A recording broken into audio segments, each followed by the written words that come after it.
Hello বন্ধুরা, আপনারা কেমন আছেন? নিশ্চয়ই অনেক ভালো আছেন। সিম্পল লাইভে আপনাদের স্বাগত জানাই। আজকে আমি চীনাবাদাম নিয়ে কিছু কথা বলবো। আশা করি আপনারা দেখবেন এবং শুনবেন। বাদাম চাষের জন্য জমি ভালোভাবে তৈরি করতে হয় এবং সঠিক সময়ে বীজ বপন করতে হয়। এছাড়াও সঠিক সার প্রয়োগ, সেচ ব্যবস্থাপনা এবং রোগ ও পোকামাকড়ের আক্রমণ থেকে ফসলকে রক্ষা করা প্রয়োজন। সাধারণত এপ্রিল মাস থেকে জুন মাসে মাঝামাঝি সময় পর্যন্ত বাদাম চাষের উপযুক্ত সময়।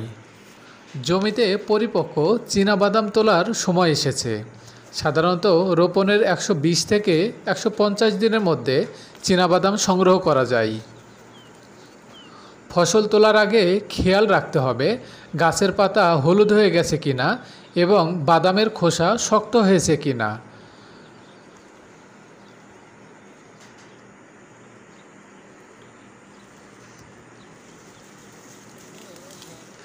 গাছগুলো সাবধানে মাটি থেকে উপরে তুলতে হয়। খেয়াল রাখতে হবে যাতে বাদাম মাটিতে লেগে না থাকে। গাছের গোড়া থেকে মাটি সরিয়ে বাদামগুলো আলাদা করতে হয়। গাছ থেকে ছাড়ানো বাদামগুলো পরিষ্কার করে উজ্জ্বল রোদে 5 থেকে 6 দিন শুকাতে হবে যাতে আর্দ্রতা দূর হয়।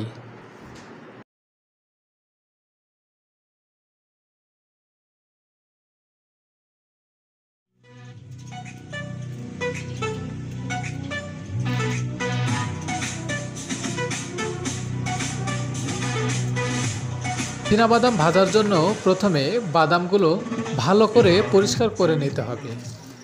এরপর কড়াইয়ে সামান্য তেল বা বালি দিয়ে মাঝারি আঁচে বাদামগুলো ভাজতে হবে। বাদামগুলো নাড়াচাড়া করতে থাকতে হবে যাতে সব দিকে সমানভাবে ভাজা হয়।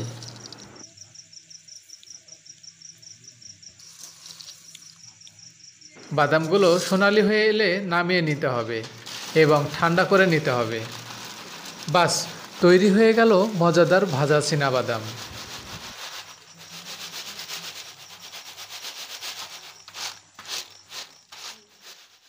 চীনাবাদাম একটি পুষ্টিকর খাবার যা শরীরের জন্য নানাভাবে উপকারী।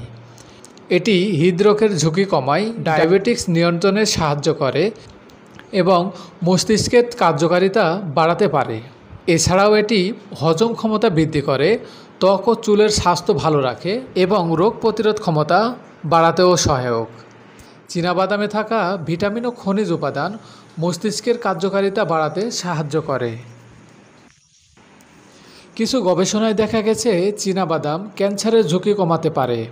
চীনাবাদাম একটি স্বাস্থ্যকর খাবার এবং এটি নিয়মিত খাদ্য তালিকায় যোগ করা উচিত।